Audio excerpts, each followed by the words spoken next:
de muita alegria estar aqui e podermos falar a palavra de Deus nesta noite. Estou um pouco ofegante, a gente tira oferta, corre ali para subir essa escada, e como foi dito de manhã, às vezes o sedentarismo nos atrapalha a fazer algumas atividades físicas, algumas atividades do dia a dia de uma maneira melhor. Eu gostaria que os irmãos abrissem as vossas Bíblias no livro de Juízes, capítulo 7, versículo 22. Como eu havia dito, estou muito feliz de estar ministrando nessa noite aqui no Jardim Vassouras. E se você veio aqui nessa noite, é porque Deus ele tem um plano para a sua vida, porque foi Deus que te trouxe aqui nessa noite para participar deste culto. E nós já podemos sentir a presença de Deus através dos louvores, através de tudo aquilo que já foi dito. E agora eu creio que o Senhor ele vai continuar falando conosco. Eu confesso que ao iniciar o culto, eu ainda estava indeciso, meu Deus, o que eu vou pregar? Mas à medida do possível, o Senhor ele vem falando aos nossos corações e vem confirmando a mensagem que nós iremos trazer aqui nessa noite. Livro de Juízes, capítulo 7, verso de número 22, os irmãos que acharam, digam amém. Amém. Diz assim: tocando, pois, os 300 as buzinas, o Senhor tornou a espada de um contra o outro. Amém.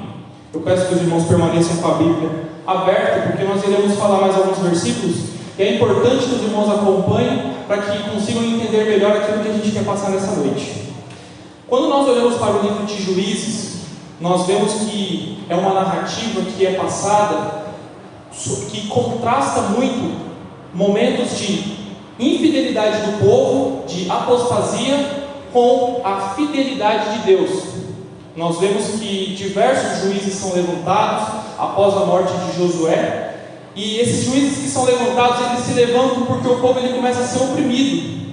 O povo de Deus que sai do Egito, que conquista a terra de Canaã, após a morte de Josué, ele começa a ser oprimido. Por que ele começa a ser oprimido? Porque ele começa a deixar os princípios que Deus havia ordenado, a deixar a lei do Senhor, e ele começa a adorar aos deuses daquela terra.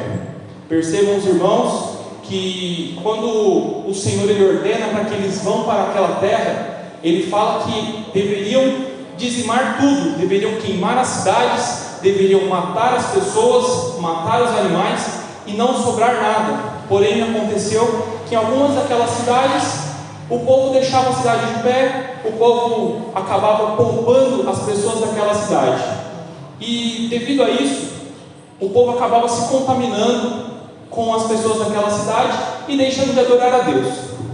Quando nós olhamos para a história que iremos falar nessa noite, a história fala sobre Gideão e os 300. Nós vemos lá no capítulo de número 6 de Juízes, versículo 2, que o povo ele era oprimido. O povo ele era tão oprimido que ele acabava construindo, ele acabava morando em covas e em cavernas, com medo da opressão que sofria. Vamos ler para ficar melhor. Eu pedi para o nosso irmão ajudar ali. Versículo 2, capítulo 6, versículo 2 diz assim: e prevalecendo a mão dos midianitas sobre Israel, fizeram os filhos de Israel para si, por causa dos midianitas, as covas que estão nos montes, e as cavernas e as fortificações. Nós vemos que aquele povo, por ser oprimido, por não ser fiel ao Deus verdadeiro, eles precisavam se esconder dos midianitas e de outros povos que estavam assolando aquela região. E se a gente continuar, nós vemos que não foram só os midianitas que estavam oprimindo aquele povo. O versículo de número 3, ele fala que porque sucedia que semeando Israel subiam os midianitas, os amalequitas e também os do Oriente contra eles, e punham-se contra eles em campo, e destruíam a novidade da terra, até chegarem a Gaza, e não deixavam mantimento em Israel, nem para ovelhas, nem ovelhas, nem bois, nem jumentos. Então aquele povo que vinha para a terra, ele acabava consumindo tudo aquilo que o povo de Israel havia plantado. Quando chegava uma época da colheita, dos primeiros frutos, aquele povo vinha e levava todo o primeiro fruto, levava todo o gado, tudo aquilo que eles conseguiam.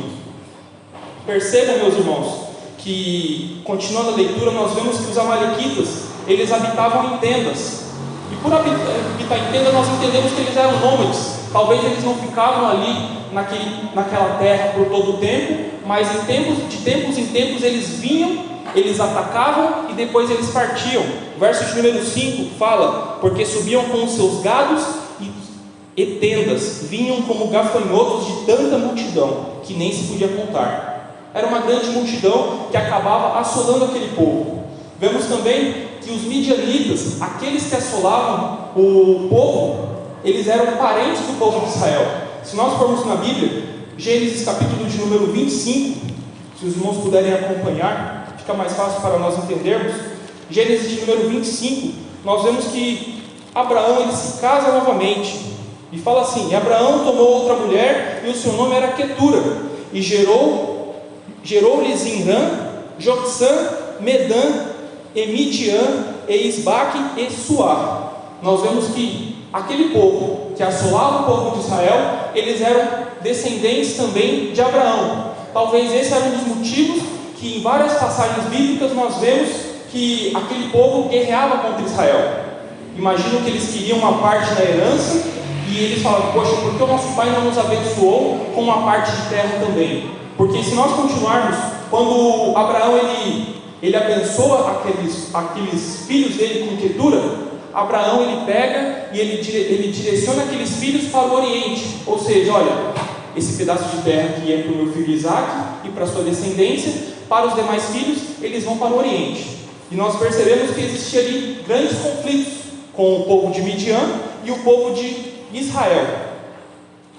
Continuando, nós vemos que vinha uma grande multidão, falamos aqui há pouco, como gafanhotos, uma grande multidão como gafanhotos, eles acabavam vindo contra o povo. Se nós olharmos em Juízes capítulo 8, verso de número 10, que já conta a parte onde o povo, aqueles homens eram vencidos, nós vemos que está falando que eram cerca de 135 mil soldados. Imagine só, fora os soldados, o restante da população que vinha com aquele povo. Eram muitas pessoas. Muitas pessoas, elas vinham e elas assolavam o povo de Israel. E como foi dito hoje pelo nosso pastor Rodolfo, todas as vezes que nós não chegamos diretamente a Deus, todas as vezes que nós intermediamos algo, ao invés de buscar diretamente com Deus, nós acabamos saindo do plano ideal, nós acabamos saindo do caminho perfeito. E foi o que aconteceu com o povo de Israel. O povo de Israel, muitas das vezes, queria atalhos, queria buscar caminhos alternativos para chegar a Deus ou para chegar a alguma divindade, e acabava caindo na mão de outros deuses, na mão de outros povos, pela questão da apostasia, pela questão da incredulidade. Continuando a leitura, nós vemos no capítulo 6 ainda, que o povo ele começa a clamar a Deus. Capítulo 6, verso de número 6, fala assim: e assim Israel empobreceu muito pela presença dos midianitas. Então os filhos de Israel clamaram ao Senhor. Eles clamaram ao Senhor pedindo por socorro. Eles pediam. Nós vemos, se continuarmos a leitura de Juízes, que diversas vezes, quando o povo reconhecia que estava errado, o povo voltava-se para Deus. Mas aí muitas das vezes podemos pensar: poxa, mas povo talvez ignorante, por que eles não permaneciam?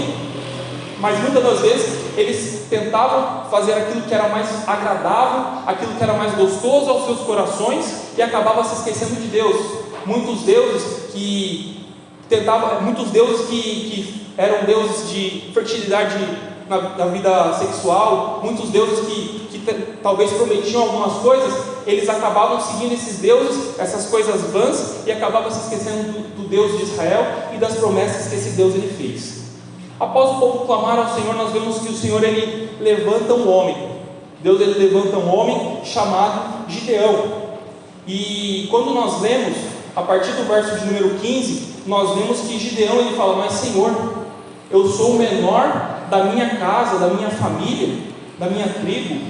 E uma reflexão que eu já tiro desse texto é que Deus ele não tem preferência em quem ele vai usar. Deus ele usa quem ele quer e da forma que ele quer.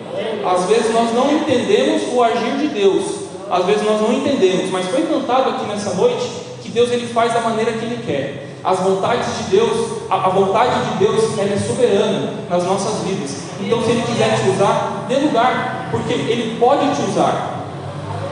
Glória seja dada ao nome do Senhor. Aleluia. Então Deus ele escolhe Gideão. Juízes capítulo 6, o verso de número 15, nós vemos um texto que fala sobre essa escolha. E Gideão acaba dizendo: ai Senhor meu Deus, como livrarei Israel? Eis que a minha família é a mais pobre de Manassés, e eu sou o menor da casa de meu pai. Ele acaba ali falando que ele era o menor, e a partir disso ele acaba pedindo um sinal. Ele acaba falando: Deus, eu quero um sinal. Ele está ali falando com aquele anjo, o anjo do Senhor. Ele acaba pedindo um sinal para Deus. E qual era o sinal? Que o anjo do Senhor permanecesse ali, e no momento que o anjo do Senhor estivesse ali, ele faria ali um cozido, faria ali algumas ofertas e traria de volta. E o anjo do Senhor ali permanece. Então Gideão ele começa a entender que realmente o Senhor havia escolhido a vida dele.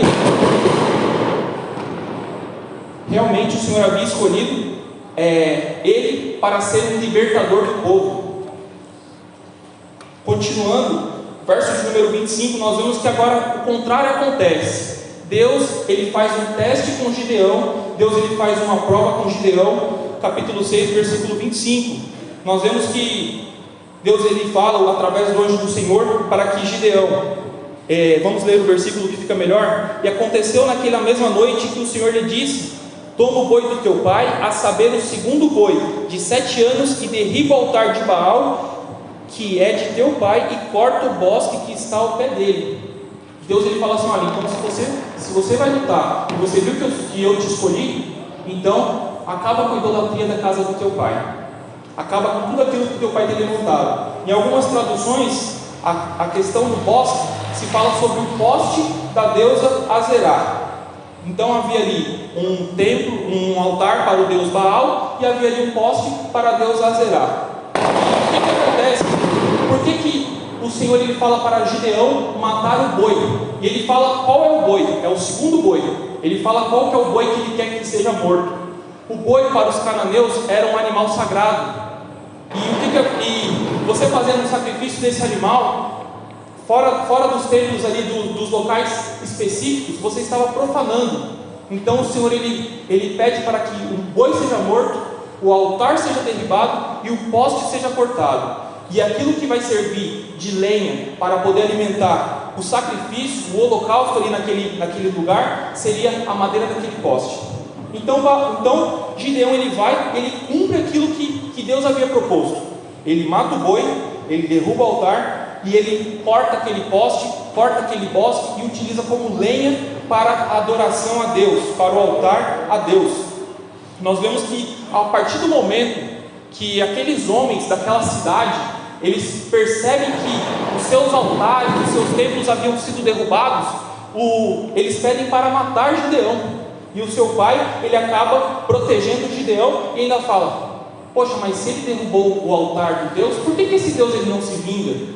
Por que esse Deus que é Deus, é poderoso, não se vinga? Porque na verdade não era um Deus, era um Deus falso, e ele não tinha condições de se vingar. Só que Gideão ele acaba sendo até um pouco mais ousado, irmãos, e ele começa a pedir novas confirmações para Deus. Ele começa a pedir novas confirmações para Deus. Deus, eu te peço que se o Senhor estiver comigo, que nessa noite, quando o orvalho ele vier, que o velo de lã ele esteja, que o orvalho esteja somente no velo de lã e que ao redor da terra esteja seco. Ele pede ali uma prova para Deus mais uma vez. Talvez ele ainda não estava 100% convicto que ele seria o libertador do povo. E Deus ele faz daquela maneira. Novamente, Gideão ele pede mais uma prova. Deus, agora eu quero que o Senhor, se o Senhor puder, se for possível, faça o contrário, para provar que o Senhor está comigo. E o Senhor fez, porque o Senhor ele estava dizendo que estava com aquele homem. O Senhor estava dizendo que estava com aquele homem. E percebam, meus irmãos, o verso de número 34 do capítulo 6 diz assim: então o Espírito do Senhor revestiu a Gideão, o qual tocou a buzina, e os abiesritas se ajuntaram após ele. A lição que nós estamos aprendendo na escola dominical fala sobre o Espírito Santo. E na lição 3, nós aprendemos sobre o revestimento espiritual para as nossas vidas. E entendemos que todas as vezes que o Senhor nos reveste espiritualmente, todas as vezes que o Senhor nos capacita espiritualmente, é para fazer a obra dele. Quando o Senhor ele revestiu Sansão, quando o Senhor ele esteve ali, o Espírito de Deus estava sobre Sansão, era para Sansão livrar o povo das mãos dos filisteus. Quando o Espírito Santo foi derramado para a igreja, era para que o anúncio do Evangelho fosse feito até os confins da terra. Então todas as vezes que o Espírito Santo ele nos reveste, é para que nós venhamos fazer a obra dele. E o Espírito Santo ele revestiu ali Gideão, o Espírito do Senhor, e ao revestir Gideão, ele toma coragem, ele toca a buzina convocando o povo para a guerra. Nós vemos que ele convoca o povo para a guerra, para ir contra os midianitas, contra os amalequitas e contra todo o povo do Oriente. E aí nós entramos no capítulo 7, onde Gideão ele acaba se levantando, acaba indo ao arraial, acaba observando toda aquela situação. E o Senhor ele fala com Gideão: Gideão, você está com muita gente, e se você for para a batalha, o povo vai falar: a nossa própria mão nos livrou. Mas o Senhor ele queria mostrar o seu poder. E a partir daqui nós entendemos que tudo aquilo que o Senhor faz, tudo aquilo que nós somos usados, é para a glória de Deus.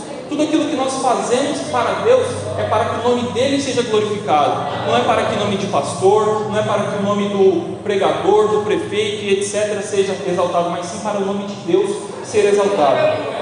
E o Senhor ele fala com Gideão: Gideão, tem muita gente. Verso de número 2, capítulo 7, verso de número 2, o Senhor fala com Gideão: Gideão, tem muita gente com você.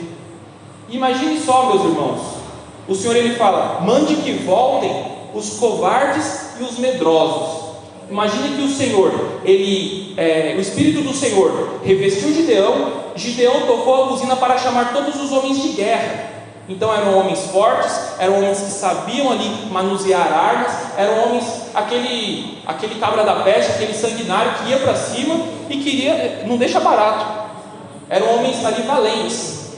E o Senhor ele fala que os covardes e medrosos voltem. E quando o Senhor ele fala isso, Gideão fala com o povo. Aí imagine só a família que o guerreiro foi, vê o guerreiro voltando. Ué, mas você não foi para a guerra? Não, mas falou para os medrosos voltarem. Um homem, talvez ali um armário ali, 2x2, e fala assim: ele era covarde, ele era medroso, e ele acabou voltando. E ficaram 10 mil homens, de uma população de 32 mil soldados, ficaram apenas 10 mil. E o Senhor mais uma vez, ele fala que ainda havia muitas pessoas com ele. E por haver muitas pessoas com Gideão, Deus ele fala assim: Gideão, que eles desçam ao ribeiro, e aquele que eu falar vai, ele vai, e aquele que eu falar volta, ele volta. E no versículo de número 5, no final do versículo diz assim: todo aquele que se e porás à parte, como também todo aquele que se abaixar de joelhos e beber. E a partir dali o Senhor ele começa a fazer a escolha daqueles que seriam os 300 que iriam com Gideão livrar Israel da mão dos midianitas. Percebam, meus irmãos, que a escolha que foi feita pelo Senhor não foi levada em consideração habilidades, não foi levada em consideração força, não foi levado em consideração nada que seja aparente, que seja estético. Não, mas a lança dele é mais afiada, não, mas aquele corre mais, aquele ali ele é um pouco mais alto. Isso não foi levado em consideração. Quando nós vemos na Escritura, quando o profeta Samuel ele vai de encontro à casa de Jessé para ungir Davi, ele pegou logo os homens, os mais fortes, os mais bombados ali, e falou: deve ser um desses. Mas era o menor, era o Davizinho, que estava vindo do campo. E Deus ele falou: eu não vejo como o homem vê, porque o homem vê a aparência, mas eu vejo o coração. E a partir desse momento nós vemos que o Senhor ele acaba escolhendo 300 homens. Imaginem, meus irmãos, 300 homens contra 135 mil soldados. 135 mil homens que estão com sede de vingança, que estão com sede para matar aquele povo. Fala: nós vamos possuir a herança do nosso pai, nós iremos possuir essa terra, iremos estar aqui junto com os nossos na terra aonde o nosso Pai prometeu para os nossos irmãos. Talvez eles se sentiam ali meio afastados e queriam ir para essa terra. Mas o Senhor, ele acaba escolhendo somente 300. E ao escolher esses 300, o Senhor, ele começa a falar como que deveria ser. E no versículo de 8 fala que o povo tomou na sua mão a provisão e as buzinas, e ele enviou todos os homens à sua tenda. Porém os 300 homens reteve, e estava ao arraial dos midianitas abaixo do vale. Imagine só, Gideão, o menor da sua família, o mais pobre da sua tribo, ele é tomado pelo Espírito do Senhor, ele toca a buzina, ele convoca 32 mil homens. O Senhor, ele fala: não vou usar 32 mil homens, eu vou usar 300. Ele faz provas com Deus, ele pede sinais a Deus, e mesmo assim ele ainda estava temendo. Ele estava temendo ao ponto que o Senhor, ele pede para que ele desça ao arraial dos filisteus. Versículo de número 9 diz assim: e sucedeu que naquela mesma noite o Senhor lhe disse: levanta-te e desce ao arraial, porque eu tenho dado na tua mão. Eu o tenho dado na tua mão. Ele ainda não tinha entendido. Ele precisou ir lá, ver com os próprios olhos, ouvir com os seus ouvidos aquilo que aqueles homens estavam comentando. E aqueles homens, eles estavam comentando que tiveram sonhos, e nesse sonho algo havia caído, havia rolado, e eles não estavam entendendo muito bem. E um daqueles fala: olha, verdadeiramente o Senhor, ele entregou todo esse povo na mão de Gideão e os seus 300. E a partir desse momento Gideão estava convicto. Ele estava convicto que Deus, ele havia dado aquela batalha naquela nação.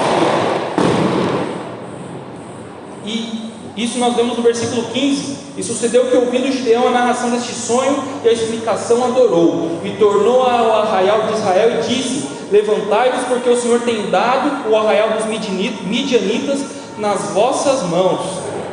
O restante da história nós sabemos, meus irmãos. Ele reparte o povo em 3 batalhões, em 3 pelotões, e eles acabam cercando aquele povo que estava ali no vale.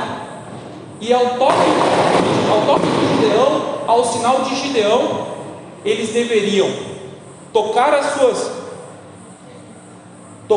buzinas, quebrar os cântaros e gritar: espada por Gideão e pelo Senhor. Eles deveriam fazer isso. Eles não lutaram, eles não entraram para a batalha, eles apenas gritaram, eles apenas levantaram as suas tochas, tocaram as suas buzinas. E continuando essa história, nós vemos que foi assim que o Senhor, ele deu a vitória a Gideão e os 300. E o que nós aprendemos com essa história? O que nós aprendemos com isso? Nós aprendemos que Gideão foi um instrumento de Deus para que os midianitas fossem vencidos. Gideão foi um instrumento de Deus para que aquele povo saísse da opressão do inimigo. E o que nós enxergamos através deste aprendizado? Nós enxergamos Cristo. Toda a palavra de Deus, ela volta para Cristo. E Cristo, ele é um libertador mais poderoso do que Gideão. E ele tem o poder de nos livrar da opressão maligna. Ele tem o poder de nos livrar das algemas do pecado, das amarras do inimigo. Às vezes nós não entendemos, mas o Senhor Jesus, ele veio até a terra. Ele foi o menor ali, ele veio de Belém. E muitas das vezes fala: pode vir alguma coisa boa de Nazaré. Quando ele se mudou ali para Nazaré, as pessoas não botavam muito crédito ali, mas ele veio até a terra. E ele foi um libertador. Ele se entregou e ele morreu. Ele não precisou de 300. Quando nós lemos a palavra de Deus e podemos identificar: poxa, Gideão foi um herói. Mas quem foi o herói foi Deus. Quem foi o herói foi Deus, porque quem livrou o povo foi Deus.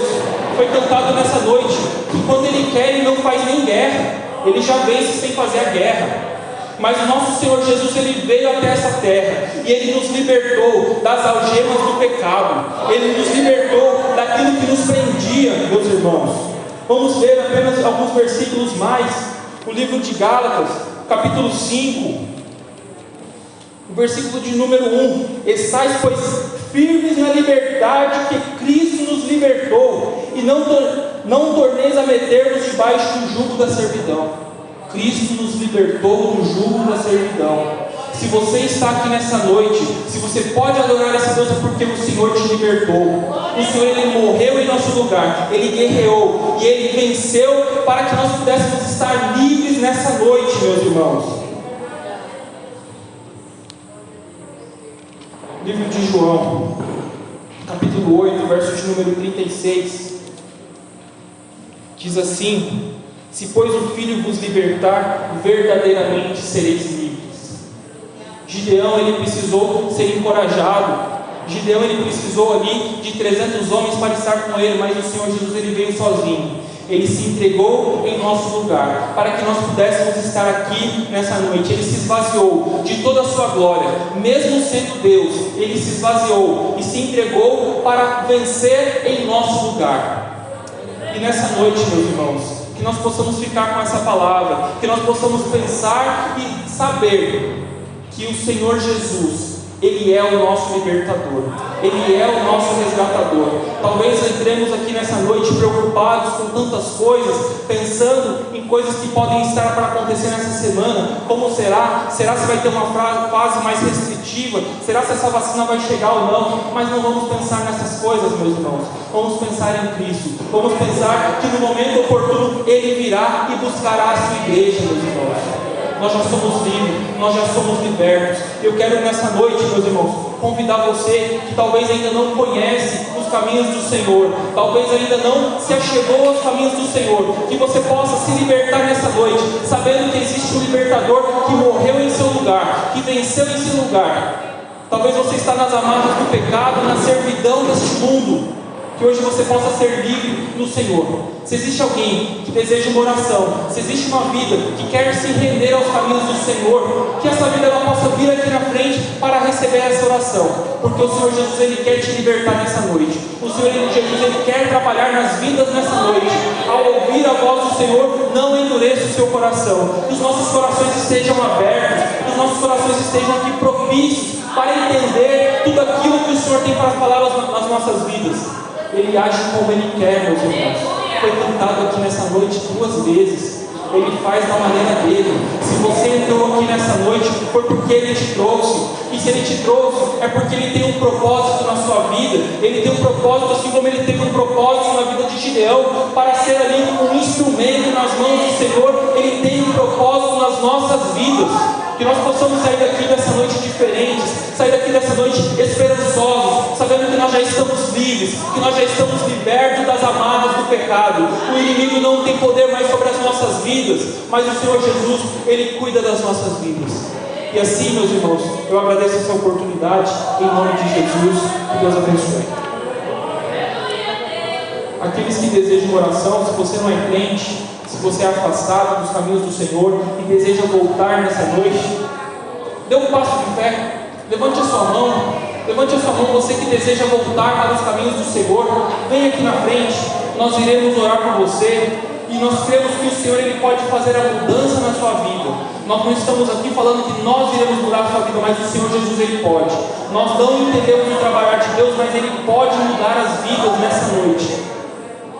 Alguém para Jesus? Alguém quer voltar para os caminhos do Senhor? Alguém deseja aceitar Jesus? Talvez você ainda não aceitou Jesus, mas se você deseja aceitar a Jesus, faça o sinal com a sua mão. Aonde você estiver, faça o sinal com a sua mão, que nós iremos orar por você nessa noite. Nós iremos orar para você, para que Deus possa abençoar a sua vida, possa mudar tudo aquilo, todo aquele jugo do pecado possa sair da sua vida. Se nós não temos ninguém, que Deus abençoe e conceda uma nova oportunidade, em nome de Jesus, que assim agradeça a oportunidade. Amém. Graças a Deus. Quantos recebem essa palavra como eu? Amém. Graças a Deus. E é interessante, né, irmãos, que, como o nosso professor disse, quem fez tudo foi Deus. Deus fez tudo. Deus deu a estratégia. Deus falou para Gideão quantos seriam, e Gideão ganhou só no gogó,